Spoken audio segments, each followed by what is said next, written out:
Hello, everybody. Welcome to another daily dose of gaming news and all that good stuff. And as always, I also publish on Rumble and on Patreon for extra support. Any kind of updates and the such, I usually go about on Twitter X. I did not do an episode yesterday. I was out all day, very busy day yesterday, so I didn't manage to do any gaming news program. But on Monday, I did manage to publish the last episode of Shusan. Now, again, I've been trying to record Expedition 33. It's been a difficult situation to manage to get a proper solution, but I will try to continue to record this game as a series. I will probably have to go about and find another game to start recording also so I can start publishing a consistent gameplay series there. But again, if something happens, it will be only next week. I didn't. I have a couple of demos that I want to try out, but I'm not sure if I'm going to be able to publish anything on Friday regarding that. That's that for now. But we got completed gameplay series already here. If you want to catch up on that, everything is in playlists on the main page of the channel there. So let's go to the news. We have a continuation of the Gigabyte GPUs having this thermal gel leaking out. It seems that the majority of the cases, or all of the cases this is happening, is on vertical mount systems, or the ones that have, again, that are not horizontal mounted systems on the GPUs, which is troubling. Supposedly, this is something that it should not happen, from what I understand. And to make things worse, Gigabyte is downplaying this situation. Again, it's not only that supposedly this gel is not thermal, it's only thermal conductive, so not electrically conductive. Supposedly there is no danger if even if it spills out of getting like a short circuit on the board. Even though I foresee that it might cover some contacts, especially if it trips to the PCI Express slot, and then I don't know if something might happen there regarding any kind of I don't know sticking on the slot there, or the PCI slot there. Sorry. But yeah, and the fact that again, if it's leaking, the gel itself will not be conductive. The thermal part of the what it's supposed to do between, usually it's the memory and the cooler there. So again, it might lend to some extra temperatures and probably some failure in overall sense of things, because if the out of the nowhere, if memory starts to overheat, usually GPUs just shut down or close the applications that are demanding that memory there. But yeah, this is not a good situation. In this latest instance, there were two cases on the same day that were reported, I think, on Reddit or something like that. Again, this is not. I don't think this is a good solution.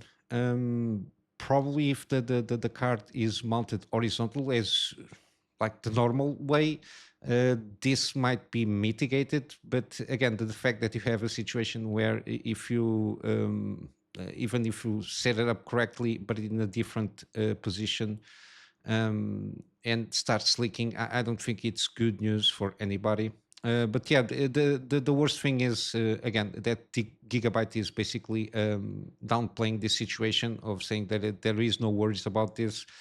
I don't think they should be downplaying this situation. I think that could be some kind of recommendation. Please, in this kind of gel interface, it's not recommended to put it on a vertical position or something like that, because yeah, a lot of this thermal gel, I assume a lot of it is mounted on 5090s and 5080s, which are not cheap. And if something goes wrong with those GPUs, again, it's a lot of money burned into the air. Again, if it is a critical failure, and even if you're not very savvy on disassembling the cooler stuff there and replace the thermal gel with the thermal pads, again, it's extra expense to do a job like that in a repair shop. So yeah, I don't think this is good.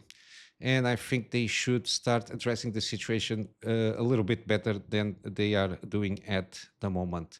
Then we got here more comments from Shuhei Yoshida, ex-president of the, yeah, former president of PlayStation, Shuhei Yoshida. Um, he sometimes does has good comments, but I don't. And even in these statements that he did on an interview, they are not totally bad. But again, it's it, these people, the CEOs, presidents, the C-suite guys, they're trying to justify the ramping up of prices. Again, we've been hearing rumblings from the GTA 6 costing $100 because it has to, and then again lately we saw that the rumors that the fact that they basically want to put GTA 6 on $100 price tag is basically because supposedly the production budget ballooned to $2 billion. Again, I don't know what to tell you. I don't think that any game can justify a $2 billion production budget, whatever, even if it is the ultimate game for all time. And again, these kind of situations, instead of the companies try to remediate the ballooning costs of productions, they just pass, as always, as is usual practice, they pass always the cost to the consumer, and that's why they want to basically try to justify the increase of the costs. And we've been seeing a rising up since 2020, and uh, again, 2020, I think it's when they start to justify $70, and then 5 years after they just want 80, then the 90, 100. Now we are on 100 price tag there. Again, since we saw DLC launch for games as the norm there, games stopped costing what we usually had, between $50 to $60, because then we got the DLC, which adds always extra costs for the game. But yeah, even though again, this price increases, it's something that will eventually happen, even if like the Nintendo Switch 2 didn't was announced with those stupid price tags on the games. It was something that is bound to happen because again, inflation as is real, and it does ramp the cost, but I don't think that it justifies you just ramp the cost of a price tag on the game just by increments of $10. Again, it's one of those things, but then again, but yeah, inflation as always has a reflection on the price of products. But then they try to justify they put it aside this as an inflation basically, and then they just try to reasoning the increase of the price tags as the fact that players expect more ambition games. Again, and again, these ambition games here, the wording here can be interpreted in several ways. They usually interpret it that the games have more extra stuff as an ambition, so better graphics or more systems, more stuff, which is not usually always the case. While I assume players just want experimentation. They don't want conformity, because if you start getting conformity in all games that come out to the market, it's basically you play one game, you play all games. People just want something different, trying to spice up things, experimentation with from game mechanics to story, how it is told, how can be interacted with the gameplay itself, and all those things. And I think they are interpreting the ambitions game as something completely different from what the consumers want. And then again, we come here with the rising cost stuff there again. As I mentioned, the rumors is at this moment, GTA 6 should be around $2 billion in terms of production budget, which is insane.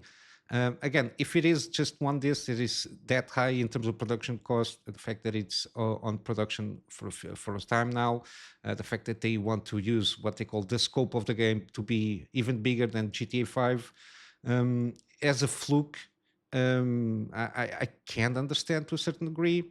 But I think we have better cases of the fluke or the anomaly, which is, for example, Baldur's Gate 3, and to a certain degree, more recently, Clair Obscur Expedition 33, at least from the reception that it's been having. Again, a very small team of core team members, around 30 or so. Again, everybody wants to dismantle that. Says again, everybody knows that the game was not made by only 33 persons, but the core member. And again, the fact that there is some interviews, they are broadly more generalists than having specific tasks. And again, they had to outsource from the music side of things, probably some Q&A testing and all that jazz and quality control as usual. It's something that all companies do. But in terms of instead of focusing on the credits, is the fact that it started off by a single guy with an idea. Then I think it ramped up to 8 people, and then by the end of the production cycle, around about 30 core team developers there. And again, in conjunction with other outsourcing other parts of the game that they could not handle. Again, it's a case that you can do with a tight budget, with a focused core team of developers. You can do excellent games with some experimentation, because at least so far from what I played from the game, it has very dark themes there. Some trauma stuff there. It's nuance on what it tries to expose to the player too. It can be a little bit brutal also on the dialogue, and even the again, the voice acting is pretty good. The soundtrack is also very good, at least from the first 6 hours that I played the game. Again, it shows the quality there, and when you look at it, you think maybe some a core dev team of around 500 people work on this game, which is not the case. And again, I think this reflects the fact that they are justifying all of this, of the demands of the players, the inflation, to correlate that directly with production costs, which is not the case. Again, with ballooning production costs, we got, for example, Skull and Bones comes to mind. $850 million supposedly only on production budget. You got it's being on the AAA space a normalization of $300 million to produce a game that the majority of times it's not a good game. It's just that conformity of doing games by checklist. But yeah, I think he goes around and try to justify even being a person that supposedly is not on the industry. I'm assuming he's a consultant somehow. I don't know. But yeah, there is a thing that he needs that he says that I do agree, which there's need to be to keep production costs under control, not just only under control, but to arrange a way of to put the production costs way below what they are at this moment.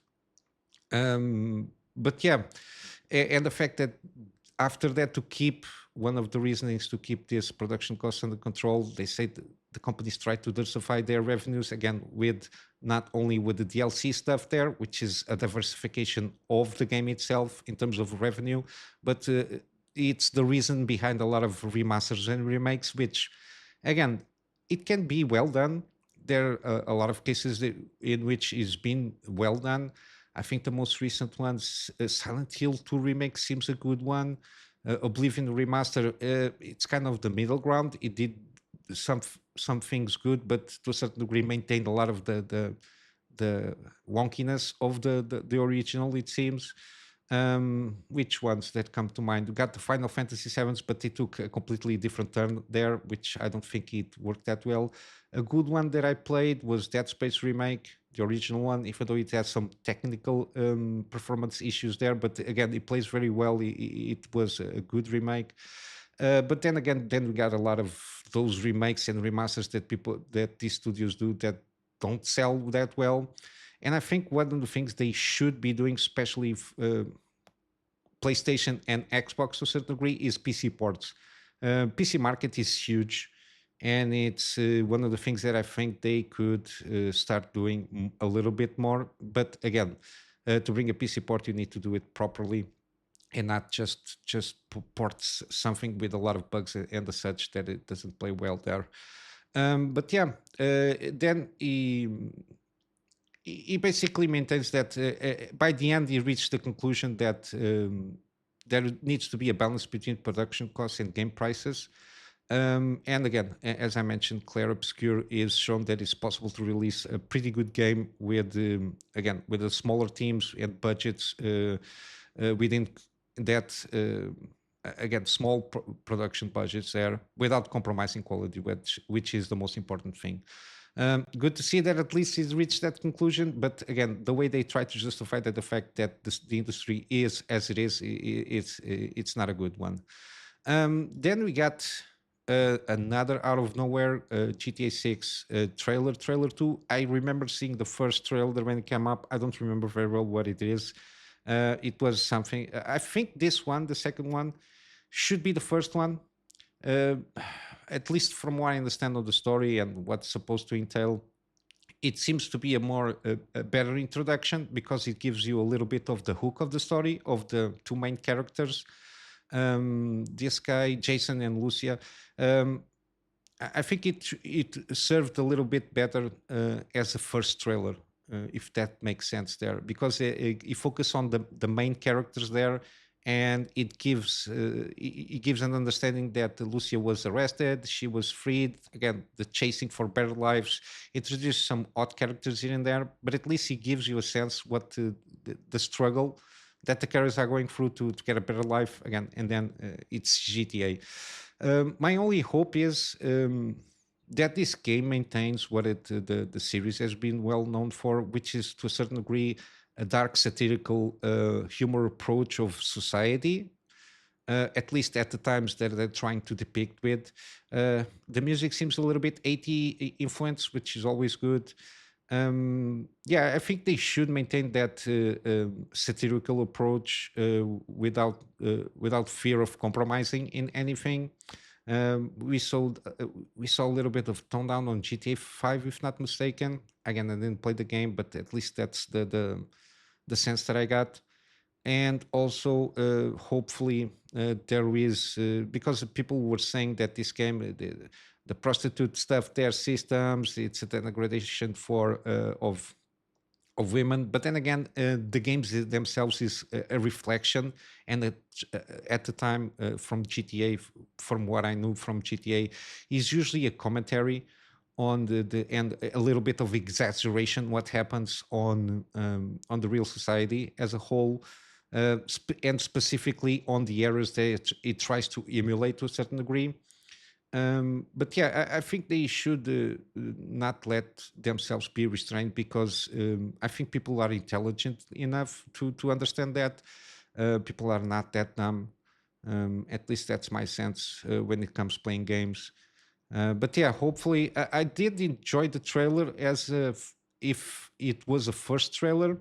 But I saw a lot of commentary that they're trying to turn around because of the backlash of the DEI stuff and all that thing. Again, I don't know. Again, we'll have to wait and see. Trailers can be changed and edited in a way to give a certain perception, but it's going to be the final product that is going to be the to be judged as it is. But yeah, hopefully they will get a good game. That's my hope, and hopefully they will not put $100 on that game. Because regardless of $100 or $80 or $70, this game will sell very well. So I don't think it should be a worry for them, and they have something to squeeze out of consumers for the next years. Because again, I will assume some editions will pop out and some refinements, and then we got the GTA Online and all that jazz. For sure, they will squeeze out the money out of players there. Then we got a little bit more information regarding Elden Ring, what they call the Tarnished Edition, which is for Nintendo Switch 2. Supposedly, we'll have two new classes, which is Ides Knight and Heavy Knight. I think it's more focused on defense builds there. It will also have Torrent's new appearances, I think skins, the new armor, and the two release classes. Supposedly, they're going to be available on other platforms through DLC, which I don't like. But yeah, we'll have to wait and see for that.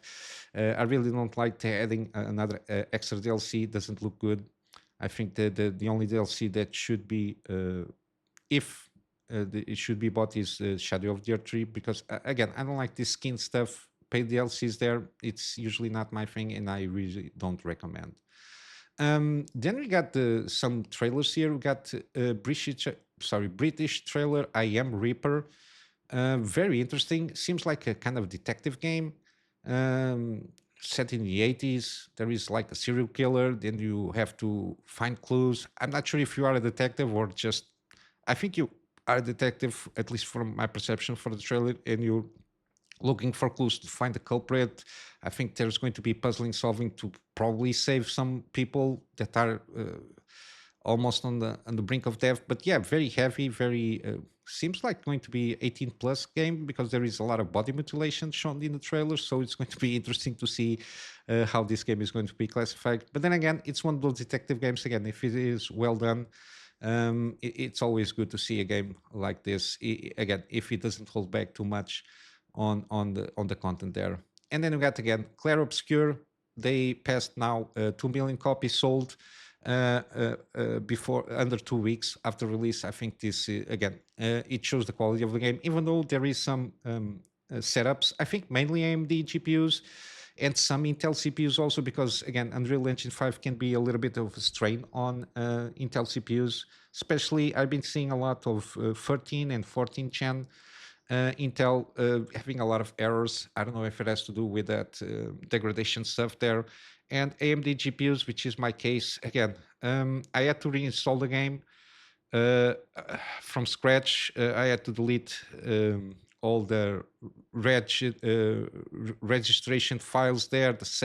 Again, I put it back off on the saves, but I delete everything from the computer regarding Clair Obscur. Did a fresh install, and I did just a couple of tweaks, which is one of the ones that I mentioned on my video that I did there on the stuttering side of things, which is basically remove anti-lag and image sharpening. And I did a couple of more tweaks there in terms of settings and in terms of power management on the Windows side of things for the apps there, to see if I can start recording that. Again, I did that yesterday late at night. I'm going to see in the meantime if the things are solved or not. I don't think so. I think this is something that it's a patch has to come out, or at least the driver side of AMD specifically for this game, to patch this game in terms of performance.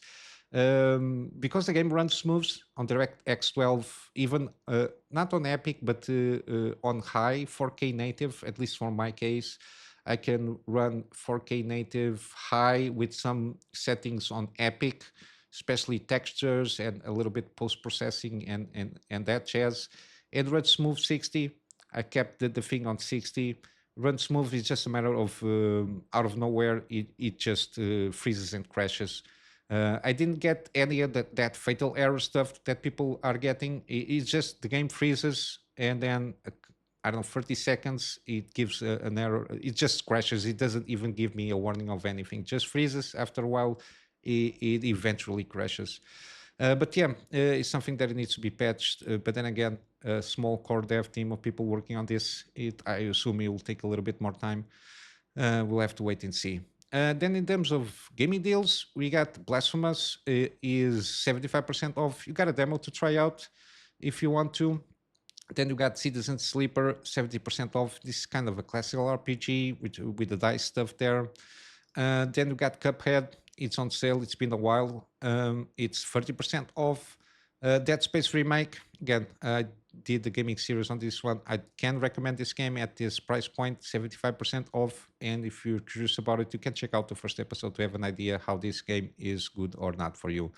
Then you got Dredge, 40% off. We got Miasma Chronicles 50% off, and there is a bundle if you want to for Mutant Year Zero Road to Eden. Then you got Nine Souls. I think I'm pronouncing this right. 40% off. Overwhelming positive review feedback from everywhere. I think this might be a good game.